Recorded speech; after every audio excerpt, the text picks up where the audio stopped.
রাসূলুল্লাহ সাল্লাল্লাহু আলাইহি ওয়াসাল্লাম তখন মক্কায়। নবুয়তের 11 বছর চলছে। কুরাইশদের অত্যাচার সীমাহীন আকার ধারণ করেছে।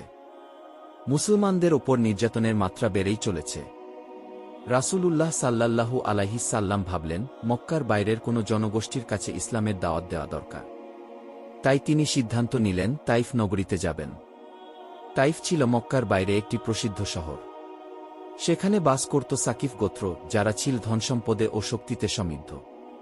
রাসূলুল্লাহ সাল্লাল্লাহু আলাইহি সাল্লাম আশায় ছিলেন, হয়তো তারা ইসলাম গ্রহণ করবে অথবা অন্তত মক্কায় দাওয়াত চালিয়ে যাওয়ার জন্য তাকে সাহায্য করবে। রাসূলুল্লাহ সাল্লাল্লাহু আলাইহি সাল্লাম তাইফে পৌঁছলেন। তার সাথে ছিলেন দাস যায়েদ ইবন হারিসা রাদিয়াল্লাহু তাআলা আনহু। রাসূলুল্লাহ সাল্লাল্লাহু আলাইহি সাল্লাম তাইফের গণ্যমান্য নেতাদের সাথে দেখা করলেন এবং ইসলাম গ্রহণের আহ্বান জানালেন। কিন্তু তারা একে একে তার আহ্বান প্রত্যাখ্যান করল। শুধু প্রত্যাখ্যানই নয়, তারা বিদ্রূপ করল, গালি দিল এবং নানাভাবে তাকে অপমান করল। তাদের মধ্যে একজন বলল, আল্লাহ কি তোমাকেই নবী বানাতে পেল? আর কেউ ছিল না?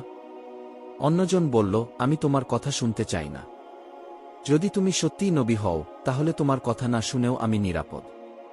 আর যদি তুমি মিথ্যাবাদী হও, তবে তোমার সাথে কথা বলা আমার জন্য অবমাননাকর। রাসূলুল্লাহ সাল্লাল্লাহু আলাইহি সাল্লাম হতাশ হলেন না। তিনি ধৈর্য ধরলেন। কিন্তু যখন তিনি বুঝতে পারলেন যে তারা কোনোভাবেই গ্রহণ করবে না, তখন তিনি চলে আসার সিদ্ধান্ত নিলেন। কিন্তু তারা তাকে সহজে ছাড়েনি। তারা শহরের বখাটে ছেলেদের ডেকে এনে রাসূলুল্লাহ সাল্লাল্লাহু আলাইহি সাল্লামকে শহর থেকে বের করার জন্য উসকে দিন। রাসূলুল্লাহ সাল্লাল্লাহু আলাইহি সাল্লাম যখন বের হতে লাগলেন, তখন একদল বখাটে তার পিছু নিল। তারা তার পায়ে পাথর মারতে লাগল। যায়েদ ইবন হারিসা রাদিয়াল্লাহু তাআলা আনহু রাসূলুল্লাহ সাল্লাল্লাহু আলাইহি সাল্লামকে বাঁচানোর চেষ্টা করছিলেন, কিন্তু তিনিও আঘাতপ্রাপ্ত হলেন। একসময় রাসূলুল্লাহ সাল্লাল্লাহু আলাইহি সাল্লাম এতটাই আহত হলেন যে তার পা থেকে রক্ত ঝরতে লাগল। রক্ত এতটাই ঝরছিল যে তার পায়ের মোবারক জুতা রক্তে ভরে গেল। রাসূলুল্লাহ সাল্লাল্লাহু আলাইহি সাল্লাম একটি বাগানে গিয়ে আশ্রয় নিলেন। সেখানে বসে তিনি এক বিখ্যাত দোয়া করলেন, হে আল্লাহ, আমি আমার দুর্বলতা, আমার অসহায়ত্ব এবং মানুষের কাছে আমার তুচ্ছ হয়ে যাওয়ার কথা তোমার কাছেই আরজ করছি। হে সবচেয়ে দয়ালু, তুমি দুর্বলদের রব, তুমিই আমার রব। তুমি যদি আমার উপর অসন্তুষ্ট না হও, তবে আমি কোনো কিছুই গ্রাহ্য করি না। এই দোয়ার পর আল্লাহ তার কাছে জিবরাইল আলাইহিস সালামকে পাঠালেন। জিবরাইল আলাইহিস সালাম বললেন, হে মুহাম্মদ, আল্লাহ তোমার অবস্থা দেখেছেন। তিনি চাইলে এই পাহাড়ের ফেরেশতাকে পাঠাতে পারেন, যাতে সে এই নগরীকে দুই পাহাড়ের মাঝে পিষে ফেলে। শুধু তোমার অনুমতির অপেক্ষাজ্ঞে। কিন্তু রাসূলুল্লাহ সাল্লাল্লাহু আলাইহি সাল্লাম চোখের পানি মুছে বললেন, না, আমি চাই না। বরং আমি আশা করি আল্লাহ তাদের বংশধরদের মধ্যে এমন লোক সৃষ্টি করবেন যারা একদিন এক আল্লাহর ইবাদত করবে। এই ঘটনা ইসলামের ইতিহাসে অন্যতম করুণ ও হৃদয়বিদারক অধ্যায়। কিন্তু রাসূলুল্লাহ সাল্লাল্লাহু আলাইহি সাল্লামের ধৈর্য, ক্ষমা ও মহানুভবতা আমাদের শেখায়, কষ্ট যতই আসুক, যদি আমরা সত্যের পথে থাকি, তবে আল্লাহ আমাদের ত্যাগ করবেন না। কয়েক বছর পর সত্যিই তাইফের মানুষ ইসলামের ছায়াতলে আসে। নবীজি সাল্লাল্লাহু আলাইহি সাল্লামের সেই দোয়া বৃথা যায়নি।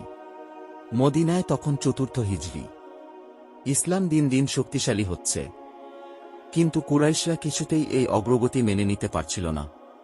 তারা প্রতিশোধ নিতে মরিয়া হয়ে উঠল। মক্কার কুরাইশ খায়বারের ইহুদি এবং গোত্রীয় মিত্রদের একত্রিত করে বিশাল বাহিনী গঠন করল, যাকে আহজাব বাহিনী বলা হয়। তারা মদিনার ওপর আক্রমণ চালানোর প্রস্তুতি নিল। রাসূলুল্লাহ সাল্লাল্লাহু আলাইহি সাল্লাম খবর পেয়ে দ্রুত পরামর্শ সভা ডাকলেন।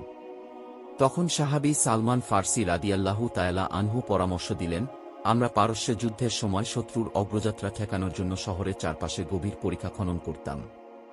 রাসূলুল্লাহ সাল্লাল্লাহু আলাইহি সাল্লাম এই পরামর্শ গ্রহণ করলেন এবং মদিনার উত্তর দিকে, যেখানে শত্রুর প্রবেশের সম্ভাবনা বেশি, সেখানে একটি বিশাল পরিখা খননের সিদ্ধান্ত নিলেন। মদিনায় তখন প্রচণ্ড শীত। খাবারের সংকট ছিল তীব্র। কিন্তু সাহাবীরা পরিখা খননের কাজে নিয়োজিত হয়ে গেলেন। রাসূলুল্লাহ সাল্লাল্লাহু আলাইহি সাল্লাম নিজেও তাদের সঙ্গে কাজ করছিলেন। সাহাবীরা যখন ক্ষুধার্ত হয়ে পড়ছিলেন, তখন নবীজি সাল্লাল্লাহু আলাইহি সাল্লাম তাদের উৎসাহ দিচ্ছিলেন। একদিন সাহাবীরা রাসূলুল্লাহ সাল্লাল্লাহু আলাইহি সাল্লাম এর কাছে এসে বললেন, ইয়া রাসূলুল্লাহ, ক্ষুধায় আমাদের পেট চেপে আসছে। তারা দেখালেন পেটের সঙ্গে পাথর বেঁধেছেন, যাতে ক্ষুধার যন্ত্রণা কম অনুভূত হয়।